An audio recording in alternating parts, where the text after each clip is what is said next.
السلام عليكم ورحمة الله وبركاته.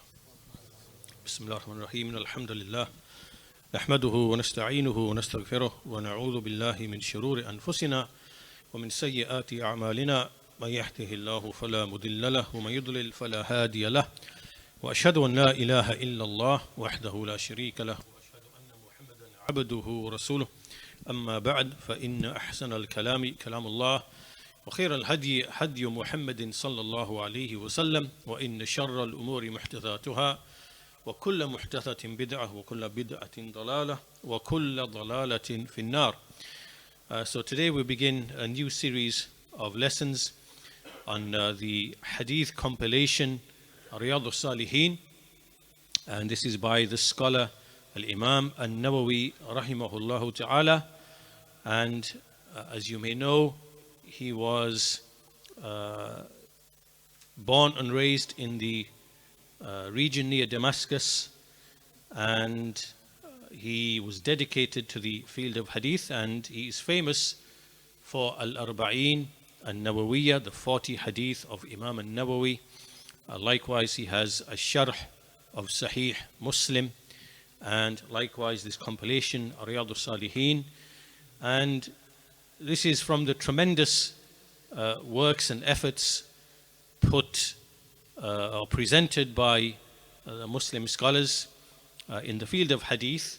And you see that many of the scholars, right until the contemporary era, we see that they give concern to this book. They recommend that the students of knowledge, that they give attention to this book, learning, understanding, implementing, teaching. And that's why we see from the great scholars of our time, such as Sheikh Abdul Aziz bin Baz rahimahullah ta'ala, he has an explanation of riyaadhus saliheen in 4 volumes. Likewise, Sheikh Muhammad bin Salih al-Uthaymeen rahimahullah, he has an explanation of this compilation in 6 volumes. And so this is an indication of the importance of this work. And Imām an-Nawawi rahimahullah, he was from a group of scholars in that time period, in the 6th, 7th, 8th century, who are considered to be upright, noble scholars. They were sincere. They gave a tremendous khidmah to various sciences, such as the science of hadith. And likewise in tafsir, for example, you have al-Qurtubi. Alongside an-Nawawi, you have Ibn Hajar.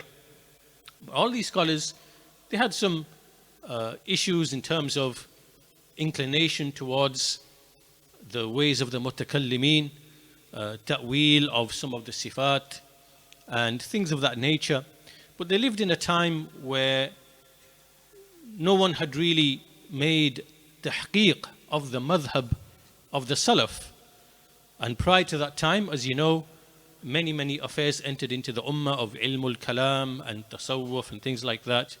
And many scholars grew up in a time, in an era, when that was the only thing that was known. And no one until the time of Shaykh al-Islam Ibn Taymiyyah rahimahullah made tahqiq of the madhab of the Salaf. So nevertheless, these scholars, alongside these shortcomings, they were sincere scholars, upright scholars, and they, as we said, made a khidmah to the religion, to various sciences in hadith. And that's why the position of the scholars upon the way of the Salaf is a balanced position. On the one hand, they point out the mistakes of these scholars. Ibn Baz rahimahullah did a ta'liq, a commentary upon Fath al-Bari, and outlined some of the areas of mistakes that Ibn Hajar fell into. And likewise with some of the other scholars, the mistakes that an-Nawawi fell into in the field of hadith and ta'wil of the attributes, likewise al-Qurtubi. And on the other hand, we acknowledge their great service to Islam, that they were upright scholars who were sincerely seeking the truth, and we do not attack them, we do not revile them, we do not accuse them of intending misguidance or misguidance. So this view and position that we have is opposed to a group of people known as the Haddadiyya. This group appeared in the 90s, and they took an extreme position. They said that any scholar who fell into any bid'ah, we are not in need of his works or his books, we destroy them, we burn them. And so they declared An-Nawawi to be Mubtadi, Ibn Hajar to be Mubtadi. All these scholars in the past who have khidmah and service to Islam, they began to speak in this way. And this is not from the way of the scholars, of our scholars upon the way of the Salaf. We make a distinction between scholars who've passed away, who may have fell into something of error, something of bid'ah, but it was not with, intent and pursuing and spreading misguidance. This was because of circumstances, so we make excuses for them, we make dua for them, that Allah have mercy upon them, that Allah reward them for the service that they provided to Islam, to the Muslims.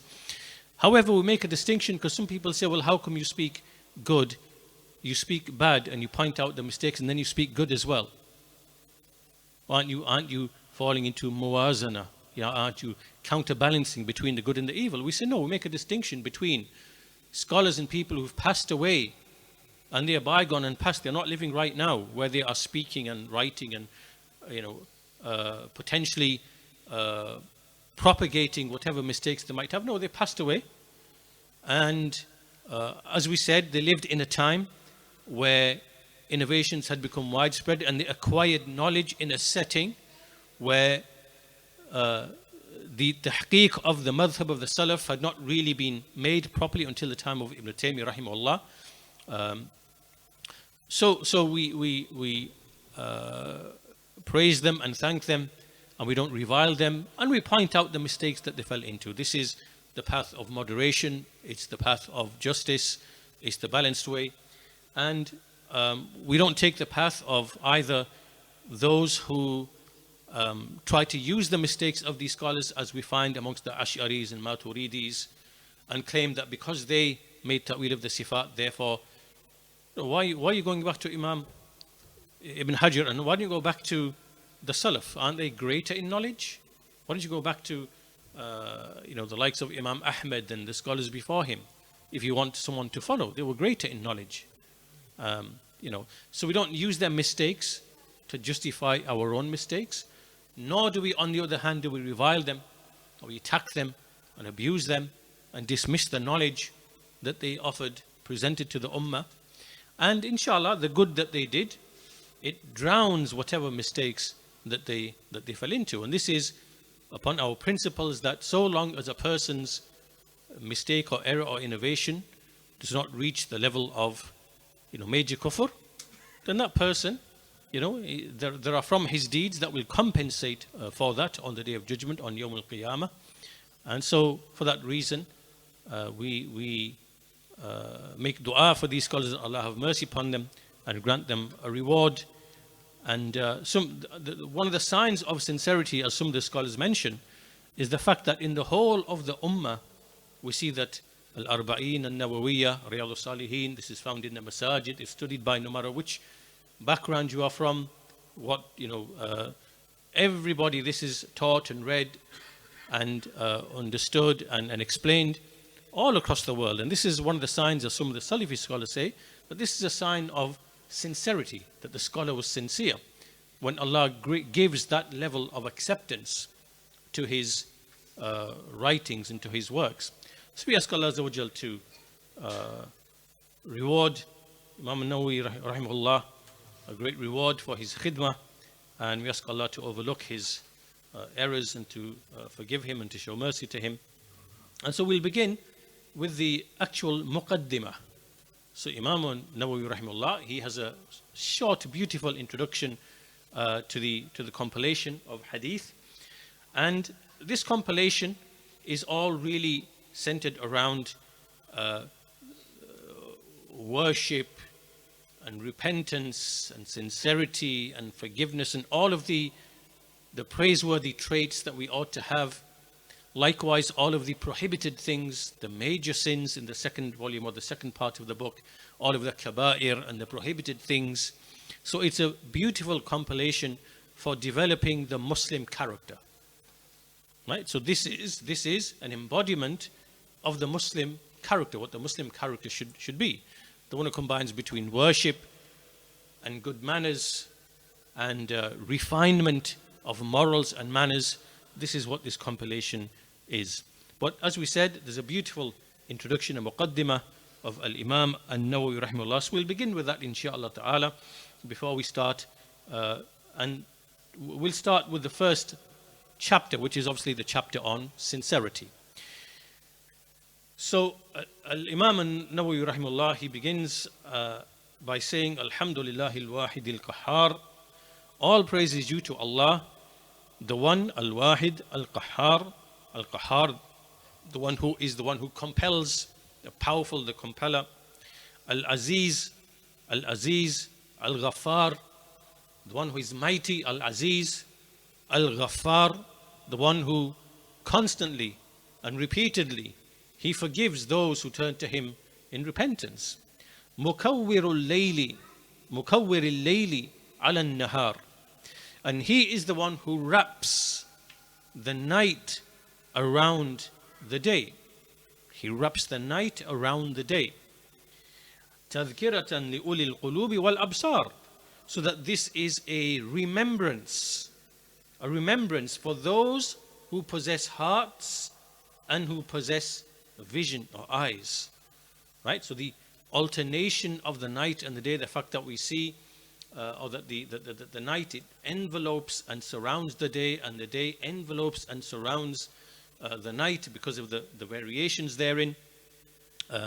This is from the observable ayat that man, he sees, he experiences every single day of his life.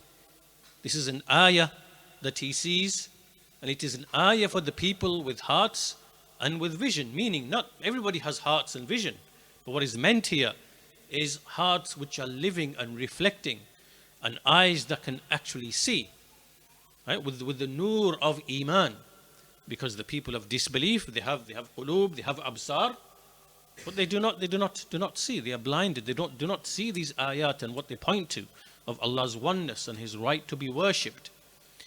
So he says, تذكرة لأولي القلوب والأبصار وتبصرة لذوي الألباب والاعتبار. And likewise to provide tabsira, which is insight and understanding to those people who possess intellect and who possess deep reflection, consideration, al-i'tibar.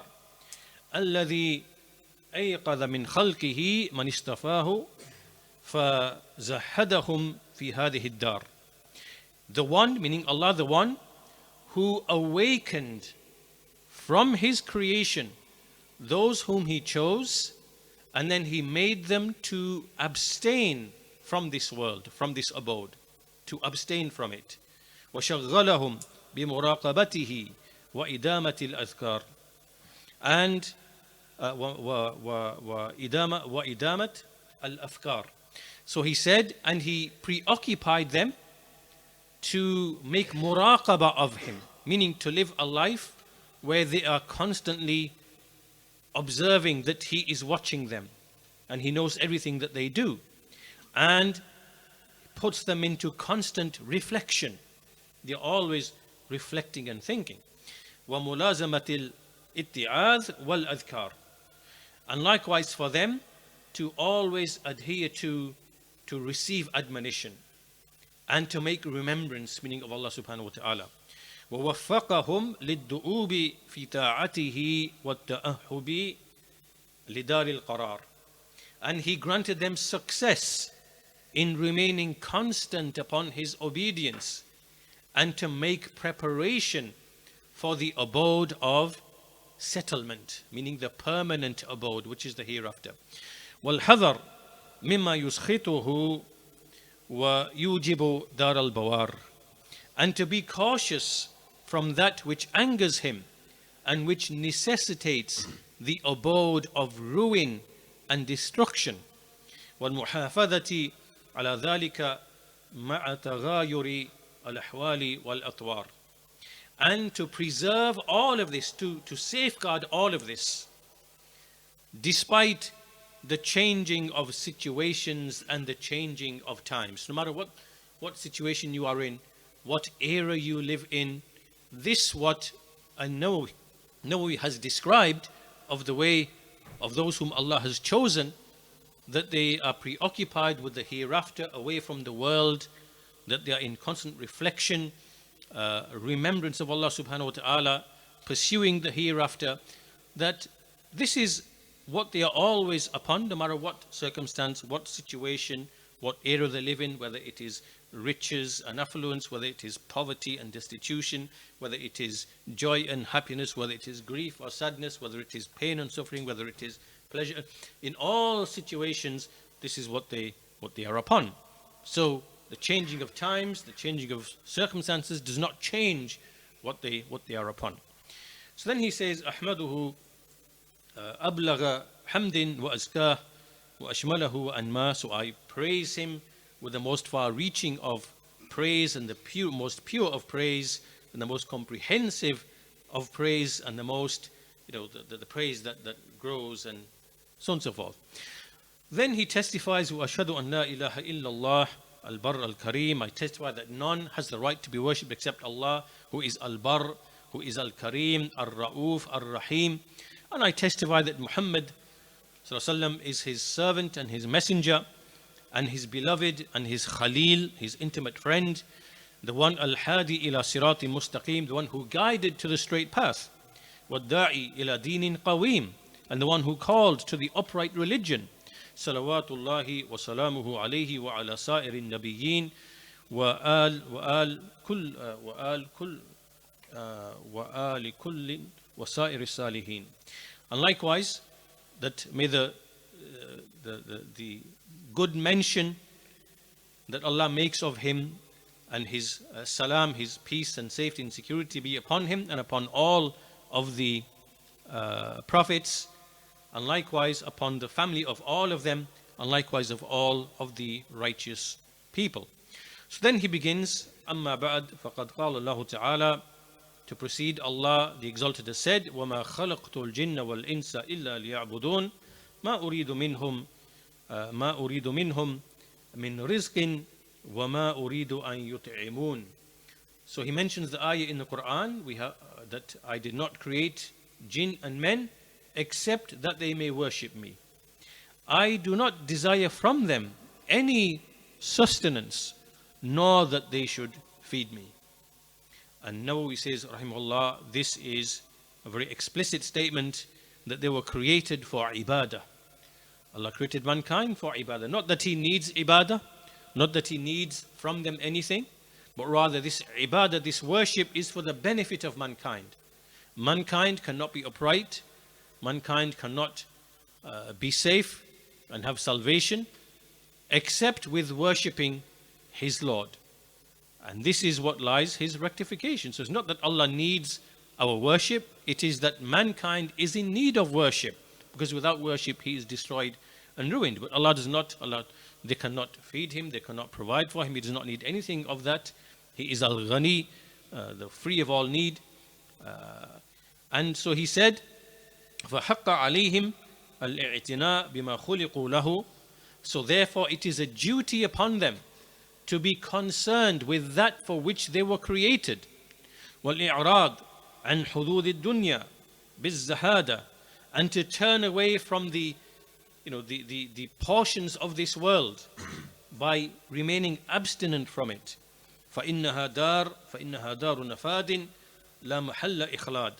Because this is an abode that will perish, that will expire. It is not a place that will return, that will remain for eternity. Then he continues that you are here as a traveler. Treat this as that you are here as a traveler, not as someone who is going to remain here forever and things of that nature. Then he says, فَلِهَذَا كَانَ الْأَيْقَاظ مِنْ أَهْلِهَا هُمُ الْعُبَّادِ. He says, for this reason, those, meaning from the people of the earth who are actually awake, those who are actually awake, who are they? They are the ubbad. They are the worshippers. They are those whom, as he described in the introduction, they are the ones who realize why they are here, and they are fulfilling the right upon them, and they are worshipping Allah subhanahu wa ta'ala upon ilm, upon knowledge. So they are the ones who are al-ayqad. They are the ones who are awake. وَأَعْقَلُ النَّاسِ فِيهَا هُمُ الزُّحَّادِ. And the most intelligent of the people are the ones who abstain from the dunya, who keep away from the dunya, except what they need for their subsistence. Right? So they don't abandon the dunya completely. It's not like you live in a monk in a monastery, but you only take from it what you need. This is the meaning of zuhud. You only take from the world what you need. Zuhud isn't just to abandon the world and to become a hermit. No. It's to take from the world what you need. So the most intelligent of the people are those who are the zuhad, meaning they take from the dunya only that which they need. قال الله تعالى, and then he mentions an ayah in the Quran which gives an example or a similitude for the life of this world. إنما مثل الحياة الدنيا كماء أنزلناه من السماء فاختلط به نبات الأرض بما يأكل الناس والأنعام حتى إذا أخذت الأرض زخرفها وزينت وظن أهلها أنهم قادرون عليها أتاها أمرنا ليلا أو نهارا فجعلناها حسيدا كأن لم تغن بالأمس كذلك نفصل الآيات لقوم يتفكرون. He says, indeed the life of the similitude of the life of the world is like water that we have brought down from the heaven. It mixes with the vegetation of the earth, from that which men eat from, and from which the an'am, the cattle, the livestock that they eat from, until when the earth brings forth the beauty. So basically you see the rain come down, the earth is dead, then you see the vegetation, the greenery comes out, and then the flowers come out, and you see all the beauty. You see the red, the yellow, the green, the purple, the pink, the blue. You see all the beauty, the beautification. It comes out, and then when it displays its beauty, the people come along and they see, look at this amazing, that we are going to harvest all of this, and we're going to take all of this. Look at all of this vegetation, herbage, fruits, and so on and so forth. So this is what they think when they come out. And then Allah says, أَتَاهَا أَمْرُنَا لَيْلًا أَوْ نَهَارًا. Then our command comes either by the night or by the day. And so we make it as if it had been harvested. Meaning that, for example, it could be some ice, hailstones are sent upon it, or a fierce wind is brought upon it, and everything it is totally gone and there's nothing left. All gone, as if somebody had come and just taken the whole harvest, right? And there's nothing there, there's nothing left. And as the ayah says, كَأَلَّمْ تَغْنَ بِالْأَمْسِ كَذَلِكَ نُفَصِّلُ الْآيَاتِ لِقَوْمٍ يَتَفَكَّرُونَ. Thus do we make our signs clear for a people who reflect. So this is Surah Yunus, chapter 10, verse 24. There are many ayat like this in the Quran which give the similitude for the life of this world, to make us understand that we are simply travelers on a journey. We are not here as a permanent station. Then he mentioned some lines of poetry. Inna lillahi ibadan futana. Indeed, to Allah belong certain servants who are shrewd, intelligent. طلقوا الدنيا وخافوا الفتنة. They divorced the world and they feared tribulations. They feared tribulations, trials. نظروا فيها فلما علموا أنها ليست لحي وطنا. So they looked at the world, and when they came to realize, when they came to know that this world is not really an abode for the living person. For the living, who's the living person? The one with the heart, the one with vision, right? That this world is not for the hayy. So when they realized this, أنها ليست لحي وطنا جعلوها لجة واتخذوا. So they treated this world as if it's like an ocean or a sea that has no limits, right? Lujja is like an ocean, you don't know how deep it is, and it never seems to end. There's no shore anywhere in sight. It's like just never ending that way, and depth that way, you don't know how deep it is, right? So when they realized that the world is not really an abode for the living person, meaning with the living heart, with the live heart, with iman and taqwa and so on and so forth. جعلوها لجة واتخذوا صالح الأعمال فيها سفنا. So they treated it as if like a sea or an ocean that doesn't end, like in expanse or in depth, and then they made righteous actions to be ships thereupon. So the righteous actions is what they take as their ship upon this never-ending ocean, which is the world, which is the dunya. Right?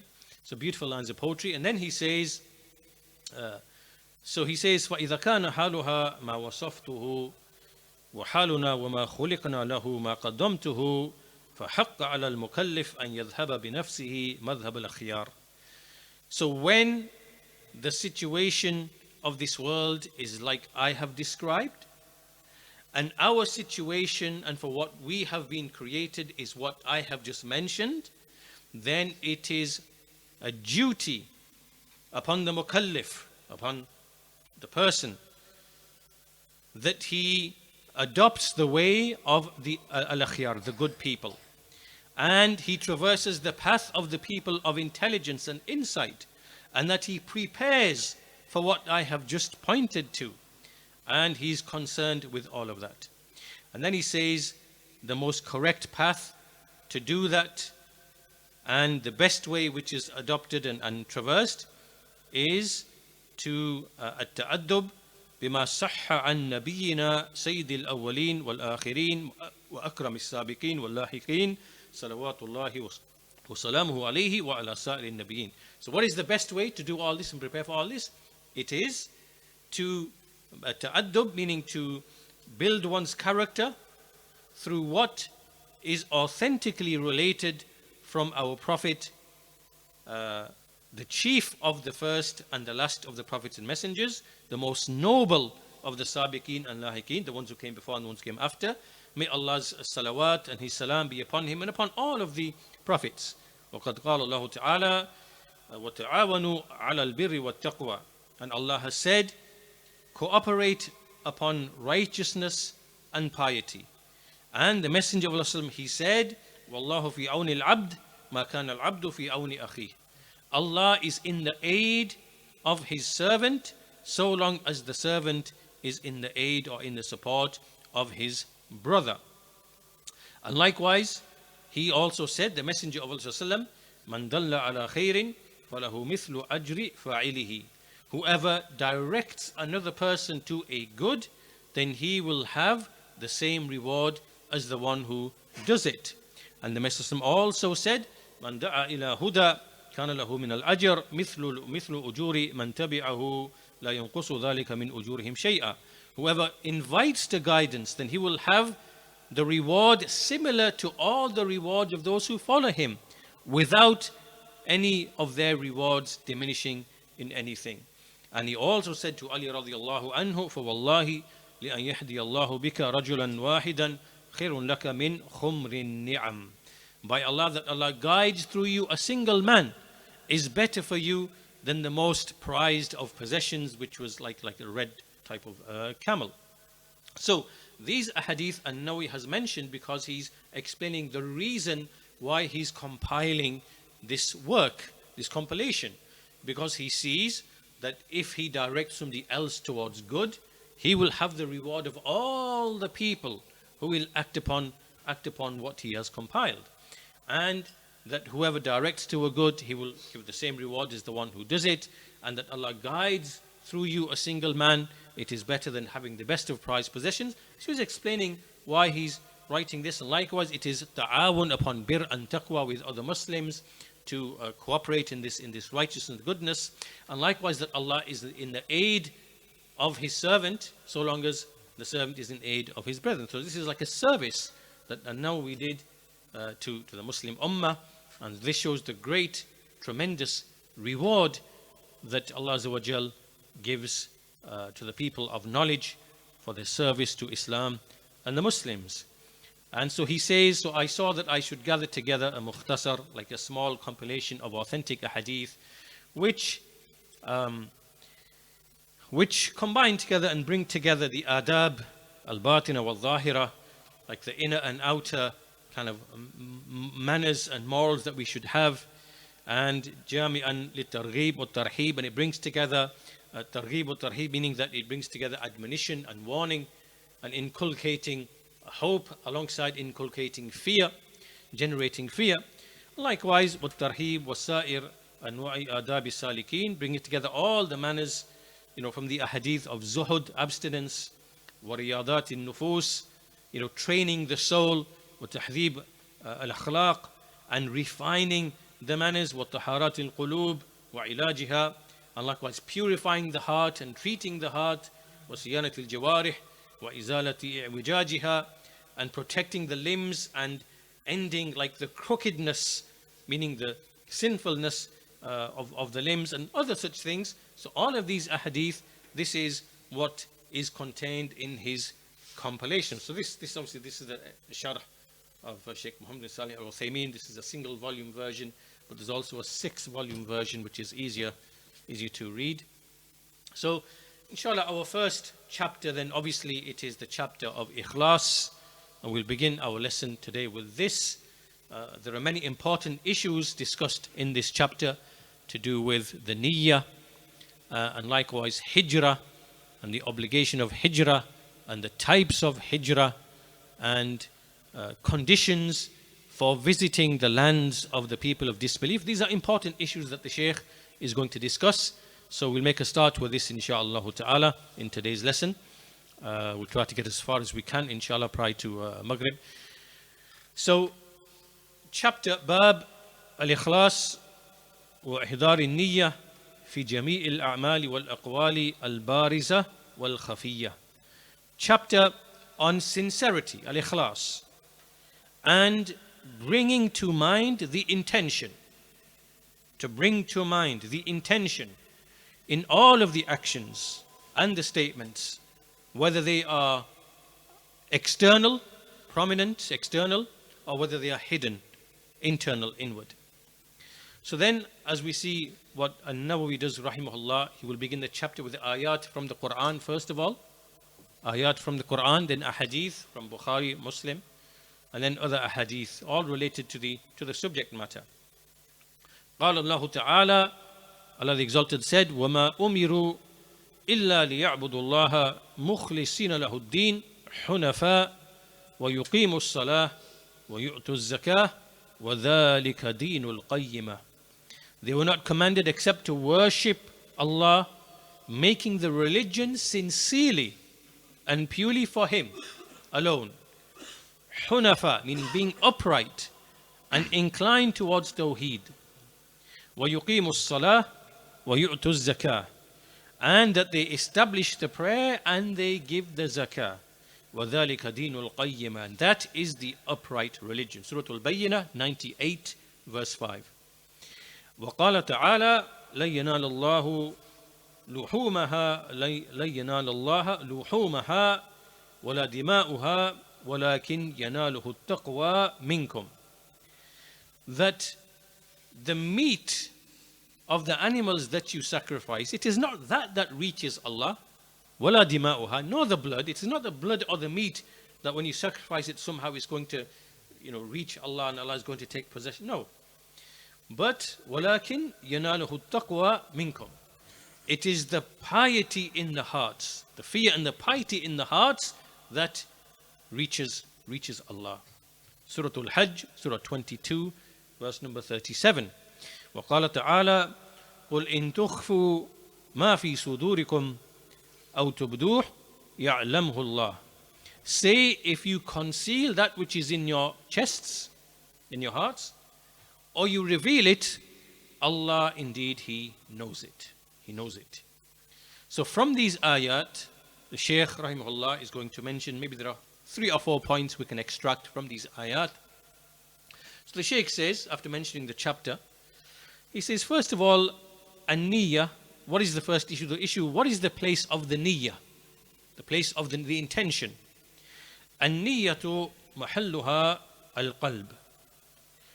The place where the intention occurs is in the heart. This is where the intention occurs. there's no place, ولا محل لها في اللسان في جميع الأعمال. There's no place for it on the tongue. The intention is not on the tongue. For this reason, the Shaykh says, من نطق بالنية عند إرادة الصلاة أو الصوم أو الحج أو الوضوء. Anyone who verbally expresses the niyyah on the tongue when he's going to pray or fast or do hajj or do wudu or other such actions, كان مبتدئا قائلا في دين الله ما ليس منه. This person is innovating. He's an innovator in the religion of Allah subhanahu wa ta'ala. He is speaking and ascribing to the deen of Allah that which is not from it. Because we know that the Prophet sallallahu alaihi wasallam كان يتوضأ ويصلي ويتصدق ويصوم ويحج ولم يكن ينطق بالنية. We know that the Messenger of Allah, that he used to make wudu, pray, give charity, fast, make hajj, and he would never, it's never ever reported from him that he stood and he said before giving charity, for example, Allahumma inni nawaitu an atasaddaq, or Allah, it is now my intention to give charity, or Allahumma inni nawaitu an atawadda, or Allah, it is now my intention I'm going to do wudu, or Allahumma inni nawaitu an asum. Right? It is never ever known at all from the Messenger of Allah that he ever expressed his intention in this manner, in a verbal way. Rather, as the Shaykh says, ذَلِكَ لِأَنَّ النِّيَّةَ مَحَلُّهَا الْقَلْبِ. The place of the intention is the heart. And Ibn Taymiyyah rahimahullah, he explained for us what is the niyyah. The niyyah is simply, say for example you're going to fast tomorrow, the obligatory fast, and the niyyah is simply the thought passing through your mind that you are going to fast.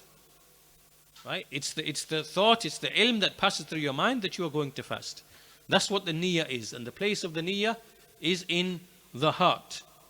وذلك لأن النية محلها القلب والله عز وجل يعلم ما في القلب. Right? So Allah knows, Allah does not need you to speak,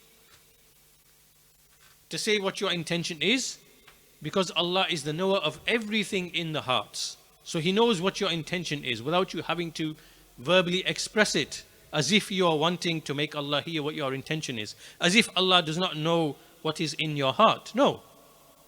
Allah knows what is in your heart, and Allah knows what your intention is. والله عز وجل يعلم ما في القلب ولا يخفى عليه شيء كما قال الله تعالى في الآية التي ساقها المؤلف. Because Allah said in the very verse that Nawawi rahimahullah he mentioned, قل إن تخفوا ما في صدوركم أو تبدوه يعلمه الله. Say if you conceal that which is in your hearts or you proclaim it, Allah indeed He knows it. Right? So this is the first point. The intention, its place is in the heart. And the second point is that it is necessary that in every action, just as Imām an-Nawawi said in the title, that we وإحضار النية في جميع الأعمال والأقوال, that we bring to mind, that we consciously bring to mind the niyyah in every action or statement, inward or outward. So the second point now that the Shaykh mentions is that it is desirable that we bring to the forefront of our minds the niyyah. Right? The niyyah, means the intention, the sincere intention. How does this happen? The Shaykh gives us a practical illustration of this. He says, for example, a person intends to do wudu, right? So in his mind, it's passing through his mind that I am advancing to go and do wudu. That's in his mind, it's in his heart. Number one. Secondly, he's making wudu for the sake of Allah subhanahu wa ta'ala, right? So the first one is intention for the act, meaning intention for what you are going to do. In this case, the action is wudu. So it passes through your mind, you get up and you say, okay, I need to make wudu. You say to yourself, it's, whatever internally. So you know your intention is to make wudu. Because this is irada, and irada and intention are linked, as the Shaykh is going to explain. Now, the second thing is who are you doing it for? You're making wudu for Allah subhanahu wa ta'ala, to please Allah subhanahu wa ta'ala, not to anybody else. Now this is ikhlas. And the third thing is, why are you doing it? It is imtithalan li amrillah, because Allah commanded it. So there are three things that you bring to mind in every action that you do or every statement that you say, which is from ibadah. So the Shaykh says, فَهَذِهِ ثَلَاثَةُ أَشْيَاء. There are three things. Niyyatul ibadah, niyyatul ibadah, meaning your niyyah for the actual act of worship, right? That's what you are intending to do, right? So you make wudu, you're intending purification for the prayer or for reciting the Quran or whatever. Then, وَنِيَّةٌ أَن تَكُونَ لِلَّهِ. The second part is, okay, why am I doing this? Who am I doing this for? I'm doing this for the pleasure of Allah subhanahu wa ta'ala, right? Nobody else, right? So the first one is simply desiring and intending to do the act. The second one is, who is it that you are seeking to please to do the act? And the third one, why are you doing it? It is because Allah commanded it. It is a command of Allah subhanahu wa ta'ala, right? So you consciously bring to mind these three things in your internal dialogue to yourself, right? And when you bring this out, then it means that your niyyah, your sincerity to Allah, you are inculcating it at the time of doing the act of worship. So the Shaykh says, كَذَلِكَ فِي الصَّلَاةِ. He gives the example with salah. First of all, you intend that you're going to perform the salah, and in your mind, you know, is it dhuhr, is it asr, you know, is it maghrib, is it isha, is it fajr? You know in your mind what it is, right, that you are going to pray. Allahu Akbar, Allahu Akbar, Allahu Akbar, Allahu Akbar. أشهد أن لا إله إلا الله أشهد أن لا إله إلا الله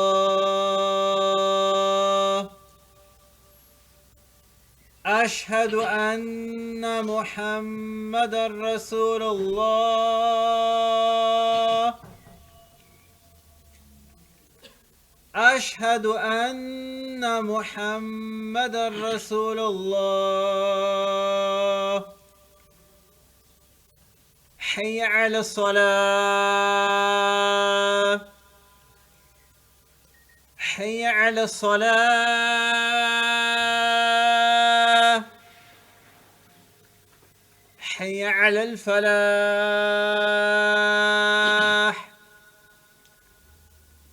حي على الفلاح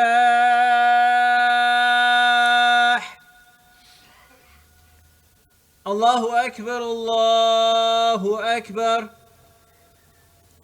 لا إله إلا الله.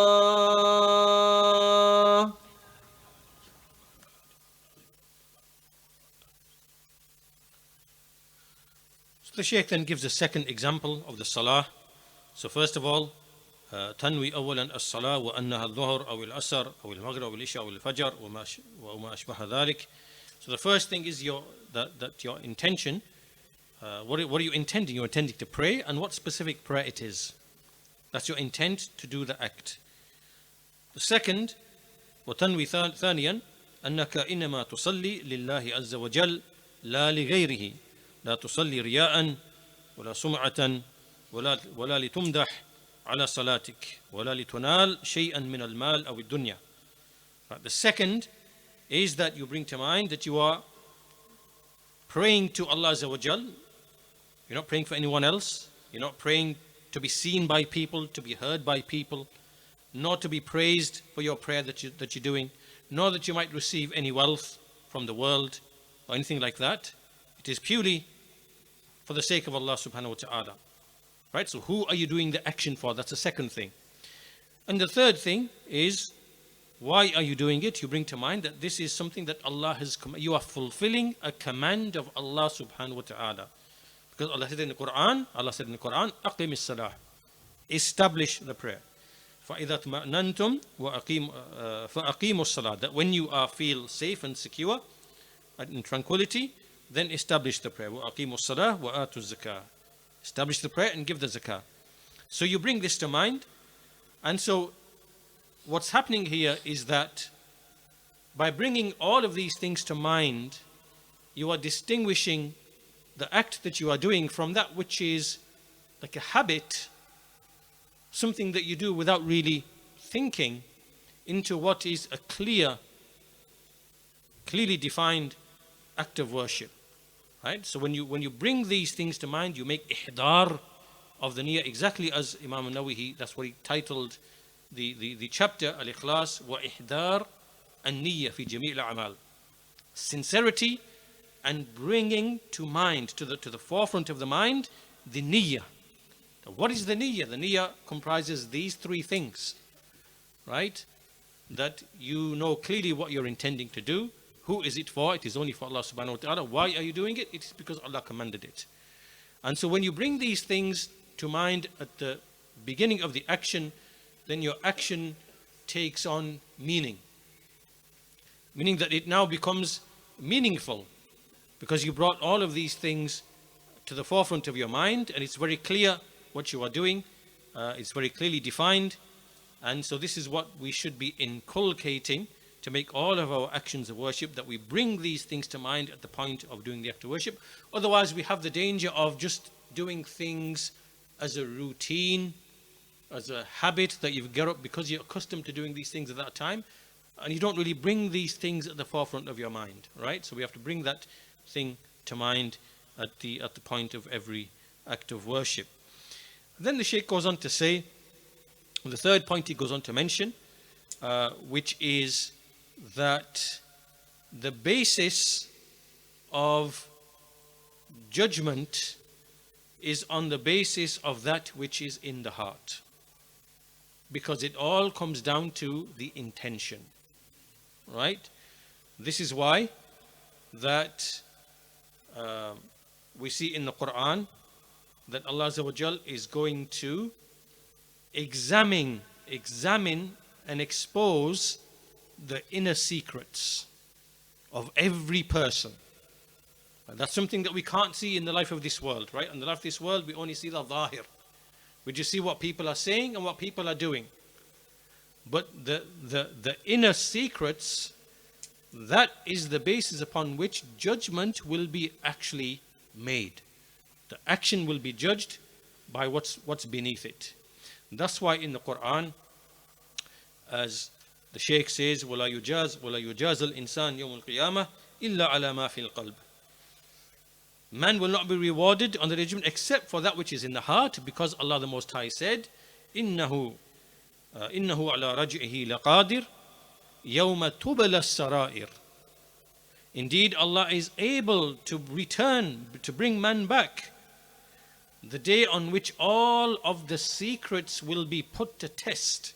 يَوْمَ تُبْلَى السَّرَائِرُ فَمَا لَهُ مِنْ قُوَّةٍ وَلَا نَاصِرٍ. Then he will have no help, no strength, no help, and no one to aid him. Meaning, as the Shaykh says, يَوْمَ تُخْتَبَرْ السَّرَائِرُ الْقُلُوبِ, when the hearts will be examined. And likewise, the statement of Allah Azza wa Jal, أَفَلَا يَعْلَمُ إِذَا بُعْثِرَ مَا فِي الْقُبُورِ وَحُصِّلَ مَا فِي الصُّدُورِ. Does he not know when the graves will be like emptied and brought out, the things will be brought out, the people will be brought out, وَحُصِّلَ مَا فِي الصُّدُورِ, and that which is in the hearts will be opened out and brought out. So in the hereafter, reward and punishment is on the basis of what is in the heart. But as for what is in the life of this world, and obviously it's just the apparent, so we treat the people in accordance to what we see. But if the outward agrees with the inward, if the inward agrees with the outward, then obviously the outward part of a person will be good, will be rectified. And if it's opposed, so the inward is different to the outward, then this is an indication of corruption, which Allah will know. And that person will be a loser in the hereafter. And that's why there is a warning in the hadith of the Messenger of Allah, hadith Qudsi, قال الله تعالى أنا أغنى الشركاء عن الشرك من عمل عملا أشرك فيه معي غيري تركته وشركه وتركته وشركه. Allah the Most High said, I am the most free of the partners from having shirk. And so whoever does an action in which he ascribes or he associates others with me, then I will leave him, abandon him and his shirk. So Allah is not in need of having another partner with him. So when you do an act of worship, he's not in need of having some other partner share with him in that worship. Allah will abandon that and that shirk that person committed. And this is a sign of the corrupt intention. So the point being, point number 3 then, this is point number 3. Point number 1, intention, what's its place? It's in the heart. Point number 2, how do we make ihdar? How do we bring the niyyah to the forefront? There are 3 elements. Niyyah for the thing that you are doing, niyyah for who are you doing it for, and why are you doing it? It's because Allah commanded it, right? 3 things. The third thing is that the reward for all actions is on the basis of what is in the heart. The hearts will be examined, the hearts will be opened out and put to trial on Day of Judgment, right? So no one can hide anything. And that's point number 3. And point number 4, which we'll finish with this inshallah ta'ala for today's lesson. Point number 4 is that sometimes the shaitan comes and he whispers, and especially when someone wants to go and do a good deed, and shaitan tries to trick that person into making him believe and think that you are doing riyah, you're doing showing off. So do not do this deed. So he tries to trick him into not doing the deed out of the fear of falling into riyah. Now this is a trap and a trick from shaitan, right? This is just a shak and a shubha. There's nothing in it, right? So you don't operate on shak or shubha, right? So for example, if you are going to give a deed of charity, and it's very clear to you in your mind that I want to please Allah and I'm not doing it for any other reason, and then a whisper comes, or maybe because it's in a public gathering and you might put something in a bucket, or something like that, maybe you could be doing this for riyah, for shirk, for minor shirk. So the thought comes in the mind, right? So now you're discouraged from doing action out of the fear of. So this, the Shaykh says, should be given no concern.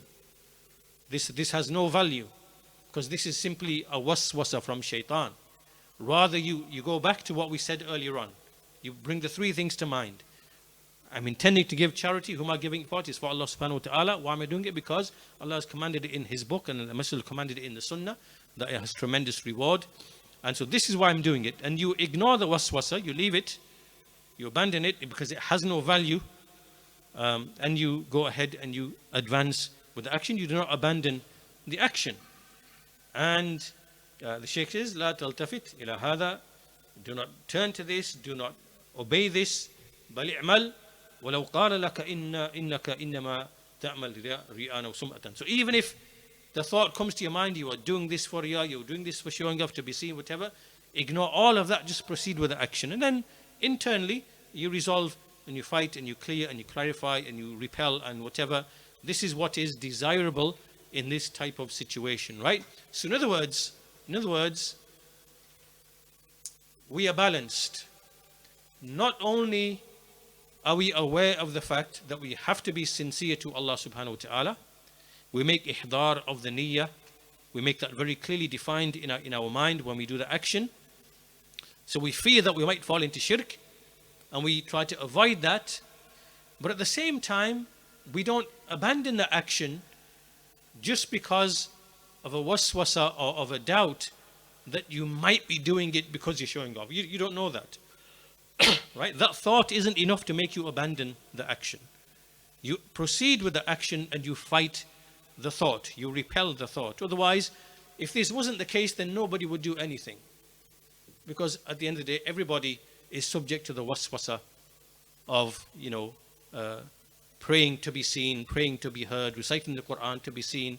Everywhere you sat in a masjid, everybody is prone to the waswasa, otherwise nobody would do anything. And so this is where the other side comes in, where the waswasa, where shaitan grabs hold of the mind and captivates the mind of people and makes them abandon actions and puts thoughts. So we don't fall prey to any of that whatsoever. We fight it, we repel it, we go and do the action. And even let's say a person had the feeling in his heart that maybe, and the scholars mention all the scenarios, maybe we can do that in the next lesson, but sometimes maybe you have riyah at the beginning of the action, so you fight it, you repel it. Maybe you started off sincere, and then in the middle of the action you have a feeling and desire of maybe wanting to be seen, wanting to be heard, wanting to be praised, so you fight and repel. The scholars mention all the rulings on these issues and what you're supposed to do in every situation. But the point being, in summary, in short, is that we are not prevented by a mere waswasa just from abandoning doing righteous deeds. Whether it is writing the Quran, whether it is giving charity, whether it's enjoining good, forbidding evil, whatever it might be, we don't give any value to the mere waswasa. Rather, we proceed and we fight in our mind to make our mind, to make ihdar of the niyyah, to make our actions for the sake of Allah Azza wa Jal. And this is part of the struggle, part of the striving against the soul. But we don't refrain from action just out of the mere shak and the mere, because then this would mean that everybody just does nothing out of this mere fear of riyah, right? That is not enough. So inshallah we'll finish with this the Shaykh really mentioned 4 points on the basis of these ayat. What is the position of, where is the place of the niyyah? It is the heart. Allah knows what's in the heart, doesn't need you to say what your action is for Him to know what you're doing. He knows what's in our hearts. Number 2, what is ihdarun niyyah? To the 3 elements that you bring to the forefront of your mind before every action, every speech. Thirdly, the reward is on the basis of what is in the heart. The hearts will be examined, the hearts will be opened out. In the life of this world, we only see the apparent. Only Allah knows what is hidden. Allah will judge. And fourthly, that we do not allow waswasa and shak to basically discourage us from action, because this is the ploy and the trick of the shaitan. So we, in the middle path, we engage in action and we fear showing off. We make our intention for Allah, and we are not discouraged from action just out of the mere fear of falling into riyah. Yes, we fear that, but we advance to the action. We don't fall prey to the waswasa of the shaitan. So these are 4 issues that the Shaykh mentioned for the opening ayat. In the next lesson, we'll begin with the famous hadith of niyyah of Umar ibn al-Khattab radiyallahu anhu, and some important issues to do with hijrah and the niyyah in that lesson, inshallah. So we'll conclude there for today. Walhamdulillahi Rabbil Alameen. Wa sallallahu ala nabiyyina Muhammad wa ala alihi wa sahbihi ajma'in.